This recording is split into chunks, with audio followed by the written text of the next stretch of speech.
पश्चिम बंगाल के दुर्गापुर में एक मेडिकल की छात्रा के साथ सामूहिक दुष्कर्म की घटना को अंजाम दिया जाता है और इस घटना के बाद पश्चिम बंगाल की मुख्यमंत्री ममता बनर्जी का बेहद ही शर्मनाक बयान सामने आता है।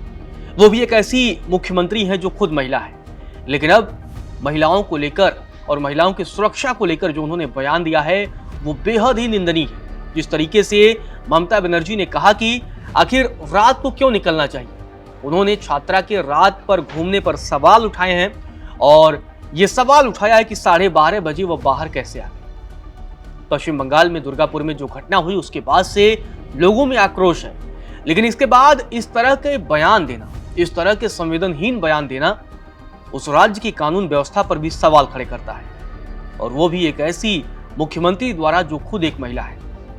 ममता बनर्जी से इतनी तो संवेदनशीलता की उम्मीद की जा सकती है कि उन्होंने जब उनको इस मसले पर बयान देना था तो ये बयान देती, ठीक है जो घटना हुई हम उस पर कार्रवाई करेंगे, दोषियों को बख्शा नहीं जाएगा। एक ये संवेदनशील बयान होता है, लेकिन अब ममता ने संवेदनहीनता की हदों को भी पार कर दिया है।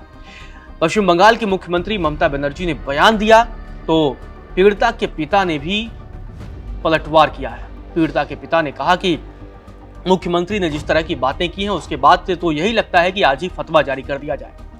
पीड़िता के पिता ने क्या कुछ जवाब दिया है वो आपको बताएंगे, लेकिन उससे पहले आपको पश्चिम बंगाल की मुख्यमंत्री ममता बनर्जी का वो बयान बताते हैं जिसमें उन्होंने ये सवाल उठाया है कि छात्रा आखिर 12-12:30 बजे रात को बाहर कैसे गई। ममता बनर्जी ने कहा, बंगाल में जीरो टॉलरेंस है, हम यहाँ इसे बिल्कुल बर्दाश्त नहीं करते हैं और मैं बाहर से यहाँ पढ़ने आने वाले छात्रों से भी अनुरोध करती हूँ कि वे रात में बाहर न जाएं। निजी कॉलेज का भी एक दायित्व है कि छात्रों का ध्यान रखे। घटना निंदनीय है, लेकिन जो लोग हॉस्टल में रहते हैं उनका एक सिस्टम होता है। मैंने पुलिस से सख्त कार्रवाई करने को कहा है, किसी को भी बख्शा नहीं जाएगा। वह रात के 12:30 बजे कैसे बाहर आ गई? जहां तक मुझे पता है कि वह वन क्षेत्र में हुआ था, इसीलिए 12:30 बजे। मुझे नहीं पता कि क्या हुआ, इसकी जांच जारी है, पुलिस जांच कर रही है, किसी को भी बख्शा नहीं जाएगा, दोषियों को कड़ी सजा दी जाएगी। 3 लोग पहले ही गिरफ्तार हो चुके हैं, अगर ऐसा दूसरे राज्यों में भी होता है तो भी यह निंदनीय है। हमने उत्तर प्रदेश, बिहार और उड़ीसा में भी ऐसे कई मामले देखे हैं, इसीलिए सरकार को कड़ी कार्रवाई करनी चाहिए। ममता बनर्जी ने जब ये सवाल उठाया तो उसके बाद पीड़िता के पिता ने भी पलटवार किया है। पीड़िता के पिता ने कहा है कि ममता बनर्जी आज ही फतवा जारी कर दें कि रात में अब लड़कियां बाहर नहीं निकलेंगी। पीड़िता के पिता ने मुख्यमंत्री ममता बनर्जी को कानून व्यवस्था के मुद्दे पर घेरा और कहा कि वह राज्य की कानून व्यवस्था दुरुस्त नहीं कर पा रही है तो इस तरह के बयान दे रही है, वह पीड़िता पर ही दोष मढ़ रही है। वहीं पीड़िता के पिता ने यह भी कहा है कि उनकी बेटी दर्द में है और उसकी सुरक्षा को लेकर भी उन्होंने चिंता जाहिर की है। पीड़िता के पिता ने कहा है कि उसे किसी भी समय मारा जा सकता है, उसकी हत्या हो सकती है, इसीलिए उन्होंने अपील की है कि हम अपनी बेटी को उड़ीसा ले जाना चाहते हैं। पीड़िता के पिता ने कहा कि हमारा विश्वास उठ चुका है, अब हम नहीं चाहते कि हमारी बेटी बंगाल में रहे। पीड़िता के पिता ने यह भी कहा कि मेरी बेटी अपनी शिक्षा भी अब उड़ीसा में ही पूरा करेगी, तो उन्होंने अपनी बेटी के जान को खतरा बताया है और साथ ही बंगाल से भुवनेश्वर शिफ्ट करने की मांग की है। आपको बता दें कि पीड़िता का इलाज दुर्गापुर में चल रहा है। आपको बता दें जो पीड़िता है और उसका पूरा परिवार मूल रूप से उड़ीसा के बालासोर का रहने वाला है। वहीं लड़की के पिता ने यह भी कहा है कि अपील की है, उड़ीसा के मुख्यमंत्री मोहन चरण मांझी से अपील की है कि उनकी बेटी को भुवनेश्वर शिफ्ट किया जाए। उन्होंने कहा कि मुझे डर है कि मेरी बेटी की जान को खतरा हो सकता है। तो क्या कुछ उन्होंने बयान दिया है, वो बयान आप सुनिए। तो इतना रात को अकेला घर से निकलना नहीं चाहिए। उन्होंने बहुत अच्छा बात बोला है, हम उनको बोलेंगे आज ही रात एक फतवा जारी कर दे, कल सुबह से कोई लड़की घर से नहीं निकल पाएगा तो अच्छा रहेगा। कोई लड़की बाहर नहीं निकलेगा, कोई घटना नहीं घटेगा।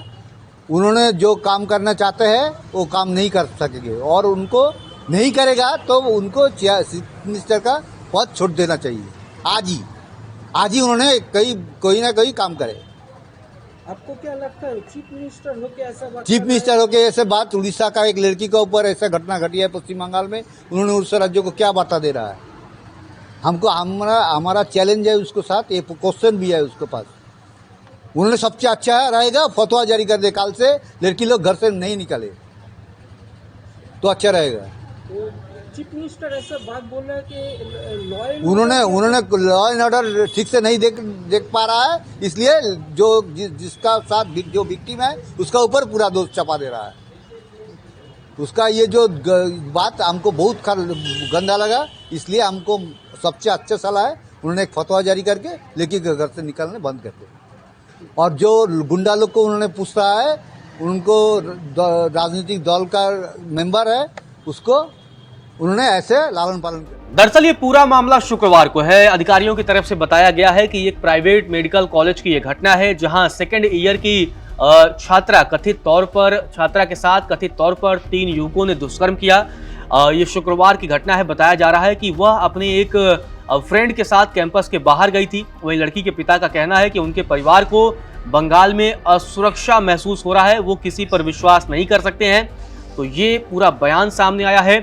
और अब जिस तरीके से ममता बनर्जी जो कि मुख्यमंत्री हैं, उनका बयान सामने आया है, उस घटना के बाद से इस पूरे मसले को लेकर अब बवाल भी मचता हुआ दिख रहा है। आपको बता दें कि एक महिला मुख्यमंत्री की तरफ से इस तरह के बयान कई तरह के सवालों को खड़े कर रहे हैं। आपको बता दें कि अभी भी इस पूरे मसले पर लड़के जो पीड़िता के पिता हैं वो दहशत में हैं। वो इस बात के लिए सरकार से, उड़ीसा सरकार से अपील कर रहे हैं कि उनकी बेटी को भुवनेश्वर भेजा जाए और वहीं पर उसका इलाज हो।